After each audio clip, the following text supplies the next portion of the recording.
নদী নালাও হতে পারে, কৃষিতেও হতে পারে, শহরেও ব্যবসা হতে পারে, গাড়ির একজন ড্রাইভিংয়ের মাধ্যমে হতে পারে। যে কোনো মাধ্যমে, ব্যবসার মাধ্যমে মানুষ দুনিয়াতে উন্নতি চায়, এটা কিন্তু দল মত নির্বিশেষে সকলে। এমন কোনো দুনিয়াতে মানুষ পাইছেন যে বিয়াক্কেল, সেও তো চায় আছে 10 টাকা আরও 10 টাকা হোক, আছে 4 কাঠা আরও 12 কাঠা হোক, আছে ওইটা দোকান আরও ওইটা দোকান হোক, আছে একটা নৌকার মালিক আরও কয়েকটা নৌকার মালিক, আছে আপনার কয়েকটা বিল্ডিং আরও কয়েকটা বিল্ডিং, আছে কয়টা গাড়ি আরও কয়েকটা গাড়ি। এমন কেউ আসেনি বলে যে না, দোকান হইতে হইতে 10টা হয়েছে আর দরকার নেই? আছে এরকম কেউ? তো পৃথিবীতে সবাই চায় ব্যবসার মাধ্যমে সফল হওয়ার জন্য, কিন্তু কে কোন ব্যবসা করতেছে, ব্যবসার ধরনটা কি, এটার মধ্যে কি পরিমাণ উপকার, কি পরিমাণ অপকার, কি পরিমাণ এই ব্যবসার দ্বারা আল্লাহকে পাওয়া যাবে, দুনিয়াতে লাভবান হওয়া যাবে, আর এই ব্যবসার দ্বারা কি লস হবে, এই বিষয়টি আমার বোঝানো একান্ত উদ্দেশ্য। যাই হোক, আমি যে আয়াত আপনাদের সম্মুখে তিলাওয়াত করেছি, এই আয়াতের মধ্যে আল্লাহ তাআলা বলছেন, তোমরা হে মুমিনরা একে অন্যের সম্পদ অন্যায়ভাবে আত্মসাৎ করিও না। আর একটা মাধ্যম আছে, সেই মাধ্যমটা হলো ব্যবসার মাধ্যমে একজনের সম্পদ আরেকজনের হস্তগত করতে পারবা, কোনো সমস্যা নেই। তাইলে আমাদের কথাটা বুঝতে তো কোনো অসুবিধা হয়নি। আল্লাহ কি বলছেন? যে অন্যায়ভাবে একে অপরের সম্পদ আত্মসাৎ করবে না, কিন্তু পারবা সেটা হলো তোমার ব্যবসার মাধ্যমে, লেনাদেনার মাধ্যমে ন্যায়সঙ্গত পথে একে অন্যের সম্পদ অন্যের হস্তগত করতে পারবা, এতে কোনো সমস্যা নাই। কথাটা কার বলেন না? কথাটা কার? আল্লাহ। কিন্তু এটার পাশাপাশি আল্লাহর নবীর একখানা হাদিসে আমি তিলাওয়াত করেছিলাম, এটার মাধ্যমে বলছেন দুনিয়াতে যারা ভালোভাবে চলাফেরা করবে, ভালো রাস্তা অন্বেষণ করবে, তাদের জন্য ভালাই আছে, কিন্তু যারা মন্দ করবে, তার সম্পদের হক আদায় না করবে, মানুষের হক আদায় না করবে, সম্পদের যাকাত না দিবে, সেই সম্পদ তার জন্য কবরে বিশাল সাপ হবে। কেমন সাপ? হাদিসের মাধ্যমে বলছেন সেই সাপটা হলো, তার বিষের প্রয়োজন নেই। সেই সাপের যদি একটু নিঃশ্বাস, আমরা নাক দিয়া নিঃশ্বাস ফেলি কি ফেলি না, বলছে ওই একটু নিঃশ্বাস যদি এই সাপটা দুনিয়ার জমিনে ছাড়তো, আল্লাহ এমন ব্যবস্থা করে দিতেন, তাহলে এই দুনিয়ার যত সবুজ ঘাসপালা আছে সবগুলা পুরিয়া ছাই হয়ে যেত। এমন বিষাক্ত সাপ এই অর্থ সম্পদ যারা দলা করে রাখে, জমা করে রাখে, আল্লাহর রাস্তায় দান করে না, গরিবের হক আদায় করে না, সঠিকভাবে সম্পদ উপার্জন করে না, এই সম্পদ তার জন্য কবরে সাপ হইয়া দংশন করবে। আমরা কি কেউ চাই এমন বিষাক্ত সাপে আমাদেরকে কবরে দংশন করুক? কেউই চায় না। এজন্য আমার বন্ধুরা, আল্লাহ পাক রব্বুল আলামিন শুধু ওই আয়াতের মাধ্যমে নয়, আল্লাহ আরেকখানা আয়াত সূরা বাকারার 188 নম্বর আয়াতের মধ্যে আল্লাহ বলছেন, হে দুনিয়ার ঈমানদার মুমিন মুসলমানেরা, তোমরা জেনে রাখো, অন্যের সম্পদ নিজের হস্তগত করার জন্য কোনো ঘুষখোরকে, কোনো দরবারি ব্যক্তিকে, কোনো মাতাব্বরকে, কোনো ন্যায়সঙ্গত ভাবে না করার জন্য, অন্যায়ভাবে সেই সম্পদ তুমি আত্মসাৎ করার জন্য কোনো দরবারি মানুষকে দরবারের মাধ্যমে টাকা দিয়া, সম্পদ দিয়া অন্যের সম্পদ আত্মসাৎ করার চিন্তা ভাবনায় সেই বিচারককে কোনোদিন ঘুষ দিবা না। কি দেওয়ার জন্য নিষেধ করছেন? ঘুষ। আপনাদের কাছে কেমন মনে হয়, পৃথিবীতে ঘুষখোর কি কম না বেশি? একটা সেক্টরে না, প্রায় সেক্টরে, এক জায়গায় না সব জায়গায়? সব জায়গায়। আমি বুঝাইতেছি আপনাদেরকে ইনশাআল্লাহ আস্তে আস্তে। তাহলে আল্লাহর কোরআনের সূরা বাকারার 188 নম্বর আয়াতে আল্লাহ কি বলছেন? আমরা কি ঘুষখোরকে ঘুষ দিয়া তার অন্যের ন্যায়সঙ্গত সম্পদকে অন্যায়ভাবে ঘুষ দেওয়ার মাধ্যমে বিচার কার্যক্রম পরিষ্কার করার মাধ্যমে তাকে আমার সম্পদ হস্তগত করব, নাকি ন্যায়সঙ্গতভাবে যদি ব্যবসার মাধ্যমে হয় তাইলে হস্তগত করব? কোনটা? ন্যায়সঙ্গতভাবে ব্যবসার মাধ্যমে যদি হস্তগত করা সম্ভব হয় তাইলে আমি করব, কোনো অসুবিধা নাই, জায়েজ আছে। কিন্তু অন্যায়ভাবে আমি কি করব না, হস্তগত করব না। পারবো তো ইনশাআল্লাহ? পারবো না ইনশাআল্লাহ? আমার বন্ধুরা, অনেকগুলা সমাজের মাধ্যমে ব্যবসা বাণিজ্য মানুষ করে। এই যে ব্যবসা মানুষের মাধ্যমে চলতে আছে, সেই সমস্ত ব্যবসার মাধ্যমেই কোন ব্যবসার মাধ্যমে সবচাইতে লাভবান হবে আমার আল্লাহ জানায় দিছেন। এই ব্যবসা আমাদের জানার দরকার আছে না নাই? আমার বন্ধুরা, আল্লাহ পাক রব্বুল আলামিন সূরা ফাতিরের 29 এবং 30 নম্বর আয়াতের মধ্যে আল্লাহ পাক রব্বুল আলামিন জানায় দিছেন, হে দুনিয়াবাসী, এমন একটা ব্যবসা করো যেই ব্যবসার মাধ্যমে শুধু লাভই হবে, লসের কোনো কথা নাই। আল্লাহ পাক রব্বুল আলামিন বলেন, একটা ব্যবসার নাম হলো নামাজ। ব্যবসাটার নাম কি? নামাজ। নামাজ পড়লে সওয়াব দেওয়া হয় কি হয় না? যদি সওয়াব না দিত কেউ কি নামাজ পড়তো নি? আমার বন্ধুরা, আল্লাহ পাক রব্বুল আলামিন বলেন, নামাজ এটা নারী হও আর পুরুষ হও, যিনি নামাজ পড়বেন, যদি 5 ওয়াক্ত নামাজ পড়ে তাইলে কত ওয়াক্তের সওয়াব দান করা হবে? আপনারা আমাদেরকে একটু বলেন, কত ওয়াক্তের নামাজ দিবেন? আমার বন্ধুরা, 5 ওয়াক্ত নামাজ পড়লে 5 ওয়াক্তের সওয়াব দিবেন। 1 ওয়াক্ত নামাজ পড়লে 1 ওয়াক্তের সওয়াব দিবেন। 2 ওয়াক্ত নামাজ পড়লে 2 ওয়াক্তের সওয়াব দিবেন। আমার বন্ধুরা, কেউ যদি 3 ওয়াক্ত নামাজ পড়ে তাইলে 3 ওয়াক্তের সওয়াব দিবেন। কেউ যদি 4 ওয়াক্তের নামাজ পড়ে 4 ওয়াক্তের সওয়াব দিবেন।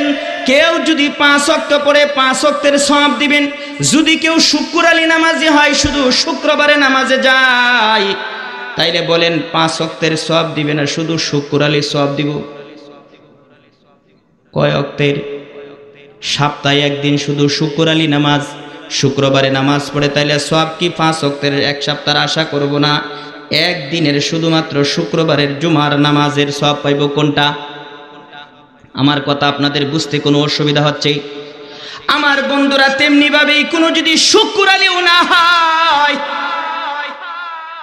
বান্দা যদি শুক্রবারে না হয়, শুধুমাত্র শবে বরাতের নামাজ পড়ে, তাইলে কিসের সওয়াব দিব?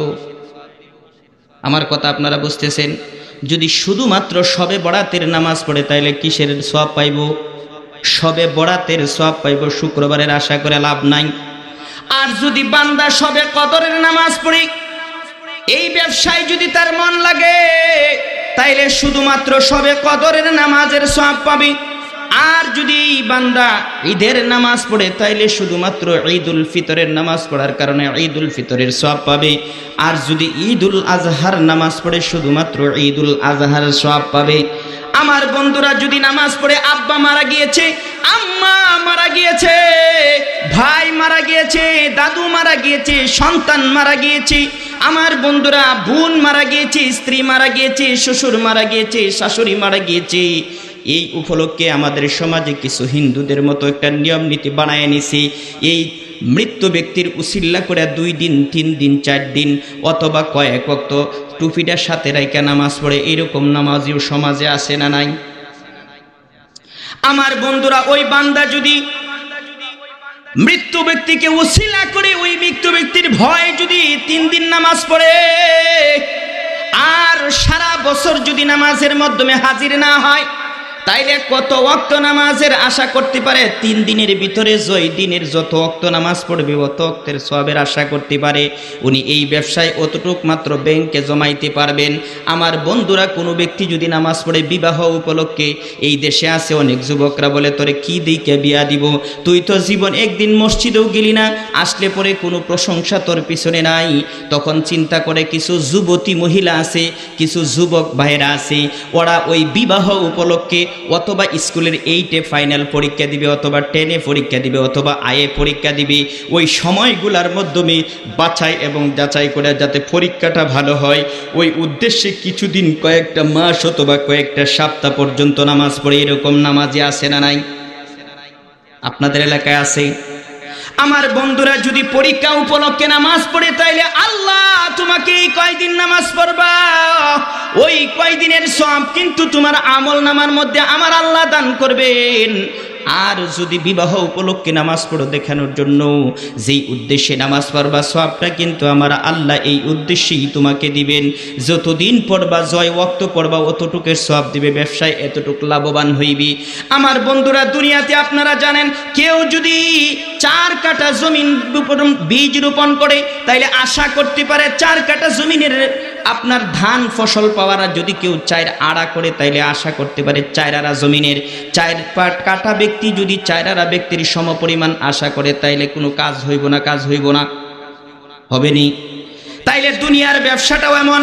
আমার বন্ধুরা, শুধু তা নয়, আজকে আমার মুসল্লি বাবাজিদেরকে জানায় তুই যাই এমন একখানা হাদিস, যেটা মুসলিম শরীফের মাধ্যমে আনছি, তাফসিরে আনোয়ারুল কোরআনের 4 নম্বর খণ্ডের 371 নম্বর পৃষ্ঠার মাধ্যমে হাদিসটা এনেছেন। আমার বন্ধুরা, নবীজি সাল্লাল্লাহু আলাইহি ওয়াসাল্লাম বলেন, মহিলাদের জন্য নয়, শুধুমাত্র পুরুষদের জন্য এমন একটা সুসংবাদ আছে। আমার বন্ধুরা, হাদিসের মাধ্যমে আসছে, আমরা তো মসজিদে আইসা নামাজ পড়িটি, কিন্তু মসজিদে নামাজ পড়লে আশা করি শুধু মসজিদের নামাজের সওয়াব পাবো, কিন্তু তার বাড়তি অতিরিক্ত সওয়াব আমাদেরকে দিবে। পাইতে চাননি? চাননি সবাই? আপনারা কি জানেন যে একটা মানুষ যদি মসজিদে আইসা 5 ওয়াক্ত নামাজ পড়ে, তাইলে বিনিময়ে সে 25 গুণ অথবা 27 গুণ জামাতে পড়ার কারণে সওয়াব পাবে। কিন্তু আজকে আমি এমন একটা হাদিস আপনাদের উপস্থাপন করতেছি, এইটার পাশাপাশি 1 ওয়াক্তের নামাজের জন্য একটা হজের সওয়াব আল্লাহ আপনাকে দান করবেন, নামাজের সওয়াব ছাড়াই। সুবহানাল্লাহ, একটু জোরে বলবেন না? কি বলছি? নামাজের সওয়াব ছাড়াই, শুধু পুরুষের জন্য, মহিলাদের জন্য নয়। মসজিদে আয়েশা যদি নামাজ পড়ে, তাইলে আল্লাহ তাআলা নামাজের সওয়াব ছাড়াই একটা কবুলিয়ত হজের সওয়াব দান করবে। বলবো হাদিসটা? আমার বন্ধুরা, মুসলিম শরীফের একটা হাদিস তাফসিরে আনোয়ারুল কোরআনের মাধ্যমে উদ্ধৃতি দিয়া বলেছেন, কোনো বান্দা আজান পড়ার পর যদি ওযুটা বাড়িতে করে, এক কথায় তার গন্তব্যস্থানের মাধ্যমে যদি ওযু করে, বিষয়টা আরেকটু ভাঙায় দেই, কারো যদি ওযুখানা হয় মসজিদের পুকুর অথবা মসজিদের টেপেই তার বাড়ির পাশে, সব সময় ওইটার মাধ্যমেই নামাজ পড়ে, তাইলে এইটার মধ্যে ওযু করলেই সে এই সওয়াব পাওয়া যাইব। নবীজি সাল্লাল্লাহু আলাইহি ওয়াসাল্লাম বলেন, হে আমার উম্মতিরা, তোমরা যদি মসজিদে আজান শোনার পর অথবা তার পূর্বক্ষণ মুহূর্তে যদি ওযুটা করো বাড়িতে, মসজিদের পুকুর, মসজিদের টেপ, মসজিদের কলের মধ্যে ওযু না, ওযুটা কোন জায়গায় করব? গন্তব্যস্থানে। কেউ যদি রোয়া বীজ রোপণ করে, কেউ যদি নদীতে মাছ মারে, কেউ যদি দোকানে কাজ করে, তার পাশে যেই ওযুখানাটা আছে, যেই ওযুর ব্যবস্থা আছে, সেটা হোক কল, সেটা হোক টেপ, সেটা হোক পুকুর, যে কোনো জিনিস, ওই জায়গায় যদি ওযু করে আর নামাজটা যদি আইসা আপনার মসজিদের মাধ্যমে পড়ে, তাইলে হাদিসের মাধ্যমে বলছে ওই বান্দার আমল নামার মাধ্যমে 1 ওয়াক্তের নামাজ মসজিদে আইসা পড়ার কারণে তার আমল নামার মাধ্যমে একখানা কবুলিয়ত হজের সওয়াব আমার আল্লাহ দান করে দিবেন। আমার বন্ধুরা, এবার যদি ওই বান্দা 5 ওয়াক্তের নামাজ নামাজের ওযু যদি বাড়িতে করে কিন্তু নামাজ যদি আইসা মসজিদের মাধ্যমে পড়ে, তাইলে সে এই ব্যবসায় কেমন লাভবান হবে? আমার বন্ধুরা হাদিসের মাধ্যমে বলছেন 5 ওয়াক্তের নামাজের ওযু বাড়িতে পড়বে, গন্তব্যস্থানে পড়বে, নামাজ পড়বে মসজিদে, তাইলে আমার আল্লাহ ওই বান্দার আমল নামার মাধ্যমে নামাজের সওয়াব ব্যতীতই আল্লাহ তাকে 5টা কবুলিয়ত হজের সওয়াব দান করবেন। খুশি না বেজার? এই হাদিসটা আরো শুনছিলেন? এখানে যারা আছেন কেউ শুনছিলেন? যদি না শুনে থাকেন নতুন শুনছেন, কালকে সকাল থেকে উঠে ইনশাল্লাহ আমল করতে পারবেন তো ফজরের নামাজ থেকে? আমার বন্ধুরা শুধু তা নয়,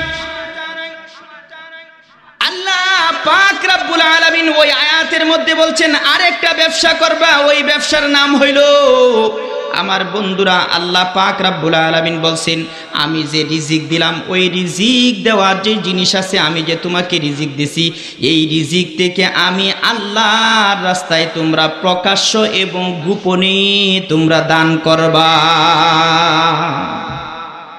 আমাদের সমাজের নিয়ম হয়ে গেছে ধনী মানুষের দিকে গরিবরা তাকায় থাকে, কয় ধনী অমুকের নাম বলে না, টাকার কথা, সিমেন্টের বস্তার কথা, দান খয়রাতের কথা, আমি তো গরিব মানুষ পাশে বসেছি, আমি কি আর বলবাম। কিন্তু আল্লাহ কোরআনের আয়াতের মাধ্যমে বলছেন তোমার 10 টাকার সামর্থ্য তুমি 10 টাকাই দিবা, তোমার 1 টাকার সামর্থ্য 1 টাকা দিবা, আদমন ধান দেওয়া যায় ওইটাই দিবা, তোমার যেটা একটা মুরুগ দেওয়ার সামর্থ্য তুমি একটা মুরুগ দিবা, যতটুকু সামর্থ্য আছে গরিবানা অবস্থায়ও দান করবা, ধনী অবস্থায়ও কি করবা? দান করবা। আর এই আয়াতের মধ্যে আল্লাহ বলছেন তুমি কি করবা? প্রকাশ্যেও দান করবা, গোপনেও দান করবা। প্রকাশ্য কেন? যেমন আজকের এই যে মাহফিলে একটু আগে যে আমার হুজুর বয়ান করছিলেন পাগলা মসজিদের ইমাম সাহেব, তিনি কি বলছেন যে আপনারা দেওয়ার জন্য এই মুহূর্তে যদি আপনি দেখেন 1000 দিচ্ছেন, আপনার দেখা দেখি এমন আছে আরো 5 জন, ওই জন্য ওই মহলটার মধ্যে আপনাকে প্রকাশ্য দেওয়াটা ভালো। আর যেখানে মনে করবেন আপনার ভিতরে অহংকার আইসা যাইব, যে আপনি মনে করবেন আরে আমি দানবীর, আমার চেয়ে কে দিছে, এরকম অহংকার আসবো, ওই জায়গার মধ্যে প্রকাশ্য না দিয়ে আপনি গোপনে দিবেন। বুঝছেন আমার কথাটা? তো এই নামাজের ব্যবসা আল্লাহর দেওয়া জিনিস থেকে, আল্লাহর দেওয়া সম্পদ থেকে আল্লাহর রাস্তায় ব্যয় করতে পারবো তো ইনশাআল্লাহ? বলেন ইনশাআল্লাহ। এবার আরেকটা ব্যবসা আছেন আমাদের সমাজে বহুল প্রচলিত, সুদের ব্যবসা। আছে না নাই? আপনাদের এলাকায় আছে? কম না বেশি? বেশি। তাহলে এই যে সুদের যে একটা ব্যবসা করে মনে হয় এই যে সুদের ব্যবসাটা, এটা মনে হয় খুব ভালো একটা ব্যবসা, ওইটাকেও একটা ব্যবসার সাথে তুলনা করে। আছে না নাই? আপনারা কি বলেন? যারা সুদখোর, সুদ খায়, শুধু পুরুষরা না, এখনকার যুগের কিছু মহিলা আছে ওরাও সুদ খায়। আছে না নাই? স্বামীর কাছ থেকে বাইপাস রোডে কিছু দলা করার পরে তারপরে আস্তে আস্তে কিছু 1000, 2000, 5000 নিজের নামে না আবার অন্যের নামে, যাতে করে ফিল্ড থেকে টাকাটা তুলতে সুবিধা হয়। কয় বুঝি টাকা কিন্তু আমার না। কয় কার? কয় এটা হেবাড়ির বুঝির খালাম্মা বা আমার ফুফাতো বোন এক জায়গায় দূরের নাম কয়ে বসে রয়েছে, উনি বলছে বোন আমি তো গরিব মানুষ, কি করবাম, কয়টা টাকা দিয়া দেখি বাড়ায় বলায় কিছু করা যায় কিনা। ওইটা বলছে তাইলে তুমি দেখো আবার সাবধান, এটা আবার টাকাটা সময় মতো ডিস্টার্ব করে না, দিয়া দিই। এর অর্থ হইল নিজের টাকা যদি নিজের নামে দেয় তুলতে গিয়া অসুবিধা, যদি অন্যের নামে বিক্রি করে তাইলে তুলতে গিয়া সুবিধা।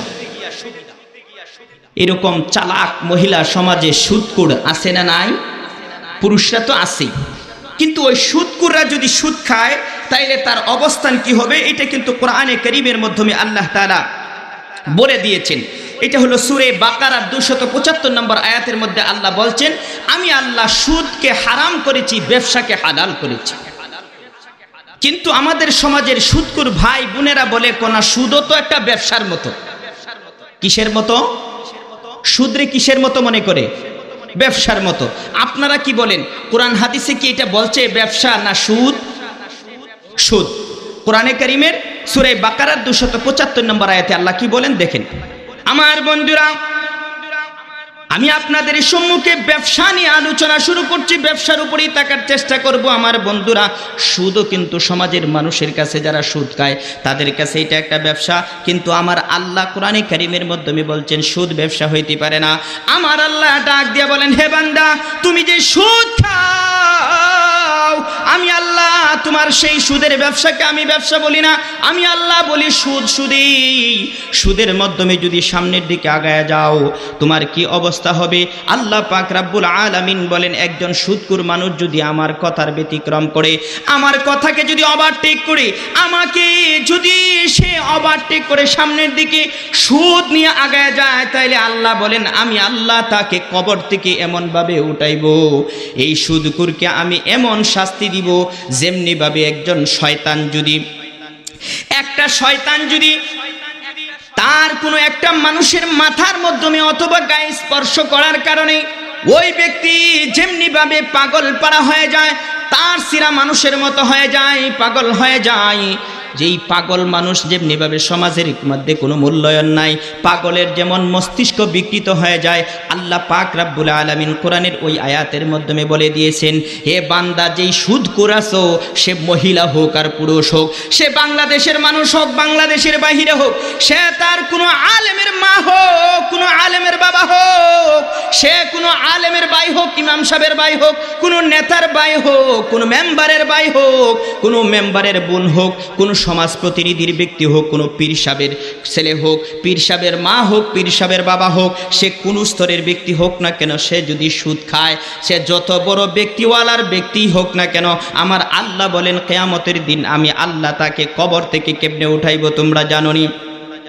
আমার আল্লাহ ডাক দিয়া বলেন, আমি আল্লাহ এমন ভাবে তাকে আমি কবর থেকে এই সুদের ব্যবসা করার কারণে আমি আল্লাহ কবর থেকে এমনি উঠাইবো যেমন ভাবে শয়তান কোনো মানুষকে স্পর্শ করার কারণে সে পাগল মস্তিষ্ক বিকৃত হয়ে গেছে, এমন শয়তানে স্পর্শ করা পাগলের ন্যায় আমি আল্লাহ কবর থেকে পাগল বানায়া তারে উঠাইব। সুদ খাবেন? সুদ খাইলে শাস্তিটা কি? কবর থেকে আল্লাহ কি সিস্টেমে উঠাইবে বলেন না? আল্লাহ কোন ভালো রূপে না পাগল রূপে? কেমন পাগল? যেই পাগলকে শয়তানি স্পর্শ করার কারণে সে পাগল হয়ে গেছে, তার সিরা হয়ে গেছে, এমন পাগলা তার সিরার মতো আল্লাহ তাআলা কবর থেকে তাকে উঠাইবে। সুতরাং আমরা যারা সুদখোর মহিলা, সুদখোর পুরুষ আছি, জানিয়া বুঝিয়া যেই অবস্থায় আমরা সুদ খাইছি, আজকের পর থেকে ইনশাআল্লাহ এই সুদ থেকে ফিরে আসতে পারবো তো? ইনশাআল্লাহ পারবো না? ইনশাআল্লাহ। এরপরে আরেকটা বইলা দিই, এখন কোনটা লাভ হবে? সূরা বাকারা 276 নম্বর আয়াতের মধ্যে আল্লাহ তাআলা বলছেন যে আল্লাহ তাআলা সুদকে ধ্বংস করে দেন, দান সদকাকে আল্লাহ বৃদ্ধি করে দেন। তে আমরা সুদ ছেড়ে দিব, দান সদকার দিকে আমরা কি করব? মনোযোগী হইব তো ইনশাআল্লাহ। এরপরে আসেন সুদের আরেকটা শাস্তি। আমার বন্ধুরা, আল্লাহ পাক রব্বুল আলামিন কোরআনে কারীমের আরেক আয়াতের মধ্যে সূরা আলে ইমরানের 31 নম্বর আয়াতের মাধ্যমে আল্লাহ পাক রব্বুল আলামিন বলেন, ও দুনিয়ার সুদখোর যারা আছো, সেটা বাংলাদেশের হোক, ভারতের হোক, আমেরিকার হোক, জাপানের হোক, জার্মানের হোক, সকল সুদখোরদের জন্য কোরআনের আয়াত একটা না ভিন্ন আছে। আপনারা কি বলেন? কেউ কেউ মনে মনে ভাবে আমাদের এলাকার হুজুররা মনে হয় আমরা সুদ খাই দিকে সহ্য করতে পারে না। না, হুজুরদের কোনো কথা নাই। সূরা আমার আলে ইমরানের 31 নম্বর আয়াতের মধ্যে আল্লাহ তাআলা বলছেন, ও সুদখোর বান্দা, তোমাকে পরকালে আমি আল্লাহ কি শাস্তি দিব তুমি জানো নি? আল্লাহ পাক রব্বুল আলামিন বলেন, এ বান্দা, তুমি সুদ খাওয়ার কারণে আমি আল্লাহ এমন শাস্তি দিব, এমন জাহান্নাম তোমাকে দান করব, যেই জাহান্নামটা আমি তোমার জন্য বানাইছিলাম না। আল্লাহ বলেন, আমি জাহান্নামটা বানাইছিলাম একটা কাফের বেঈমান ইহুদি বেদিনের জন্য, যেই জাহান্নামটা বরাদ্দ করছিলাম, এই জাহান্নামটার মাধ্যমে সুদখোরকেও আল্লাহ শাস্তি ভোগ করাইবেন। আমার বন্ধুরা, আপনারা জানেন পৃথিবীতে যদি কোনো মানুষ অপরাধ করে, দেশের একজন প্রধান, প্রাইম মিনিস্টার থেকে আইন করা হয়েছে, সংসদ ভবন থেকে আইন করা হয়েছে, চুরি করলে এই অত বছরের শাস্তি, অত মাসের শাস্তি, কিন্তু ডাকাতি করলে একই শাস্তি না ভিন্নতা আছে? আমার বন্ধুরা, যদি মার্ডার করে তাইলে কি চুরের সমান না বেশি? আমার বন্ধুরা, যদি আপনার ধর্ষণ করে তাইলে কি এই যে চুরি করছে তার থেকে শাস্তি বেশি না কম? পার্থক্য আছে না নাই? আমার বন্ধুরা, আল্লাহ পাক রব্বুল আলামিন জানায় দিলেন, হে সুদখোর মহিলা, হে সুদখোর পুরুষ, যারা সুদের ব্যবসা নিয়ে ব্যস্ত আছো, আমি আল্লাহ তোমাকে দুনিয়াতেই জানায় দিতেছি, এই সুদের ব্যবসা যারা করবা, আমি আল্লাহ কাল কিয়ামতের কঠিন ময়দানে আমি আল্লাহ তোমাদেরকে এমন জাহান্নাম দান করব, যেই জাহান্নামটা আমি আল্লাহ তোমাদের জন্য বানাইছিলাম না। আমি আল্লাহ একজন বেদিনের জন্য যার ঈমান নাই, এমন একজন কাফের বেঈমানের জন্য যেই জাহান্নামটা বানাইছিলাম, এই জাহান্নামের মধ্যে আমার আল্লাহ সুদখোরকে জ্বালাইবেন। তাইলে আমার এই কোরআনের আয়াতগুলোর তর্জমা আপনারা বুঝতেছেন? আমি কিন্তু এখনো তেমন প্রাসঙ্গিক কথা বলি নাই, শুধুমাত্র তর্জমাগুলা বলতেছি কোরআনের আয়াতের। আপনারা খুশি না বেজার? না, এক শ্রেণীর মানুষ আছে, ওরা কিন্তু খুশি হয় না, ওরা কইতেছে কই মাইডে তো আমার উপরেই হত্যাছে। কিন্তু মনে রাখবেন, আপনি যদি কেউ এমন হয় তাকে আমাকে বন্ধু মনে না করে আপনি যদি শত্রু মনে করেন, মনে করবেন একদিন আপনি যখন জাহান্নামে পড়বেন আর তখন আমাকে স্মরণ করবেন, হায়রে অমন হুজুর বলেছিল, কথাটা যদি মানতাম আজকে কাফেরের জন্য তৈরিকৃত জাহান্নামে আমি অধম পড়তাম না। সেই দিন মনে করবেন আমি আপনার বন্ধু ছিলাম, উলামা হযরতরা আপনার বন্ধু ছিল, আপনাকে সতর্ক করেছিল। দুনিয়াতে দেখবেন এই যে মুহূর্তে যদি কার উপরে মামলা হয়, কয় ভাই একটু পেছইল, কারণ দেশের অবস্থা ভালো না, কোন দিক দিয়ে গ্রেপ্তার কইরালা। যে এই কথাটা বলছে সে কি শত্রু না বন্ধু? আমার কথা আপনারা মনে হয় বুঝেন নাই। একজনের উপরে মামলা আছে যে কোনো কারণে, তো দেখা যায় পুলিশ ঘন ঘন ঘোরায় ছদ্মবেশে, ডিবি পুলিশ থেকে যে কোনো পুলিশ। তখন আরেক ভাই কইতেছে, ভাই আমি অমুকানো গেছিলাম, শুনে আসছি তোমার নামে এরকম কিছু আলোচনা, মনে হয় তোমারে গ্রেপ্তার করতে পারে, তুমি একটু সাবধানে চইলো। যিনি এই কথাটা বললেন তিনি কি তার বন্ধু, এই আসামির বন্ধু হিসাবে বললো নাকি শত্রু হিসাবে? বন্ধু হিসাবে। এখন যদি আসামি মনে করে শত্রু, তাইলে সে তো বুকার স্বর্গে বাস করে। তেমনি ভাবি উলামা হযরতরাও কিন্তু আপনাদেরকে কোরআন থেকে হাদিস থেকে আপনারাই টাকা পয়সা দিয়া, আপনারাই সাহায্য সহযোগিতা করে আপনাদের সন্তানদেরকে ইলম শিক্ষা দিয়েছেন, এই জাতিকে ইলমের দিকে অগ্রসর করেছেন। এই কোরআনের কথাগুলো, হাদিসের কথাগুলো, এই মেসেজগুলো আল্লাহর পক্ষ থেকে, নবীর পক্ষ থেকে আপনাদের কাছে পৌঁছায় দেওয়ার দায়িত্ব হলো উলামা হযরতের। আপনাদেরকে শুধু পৌঁছায় দিতেছি, মানা না মানা হলো আপনাদের ব্যাপার। যদি মানেন ভালো হবে, যদি না মানেন কি হবে? মন্দ হবে।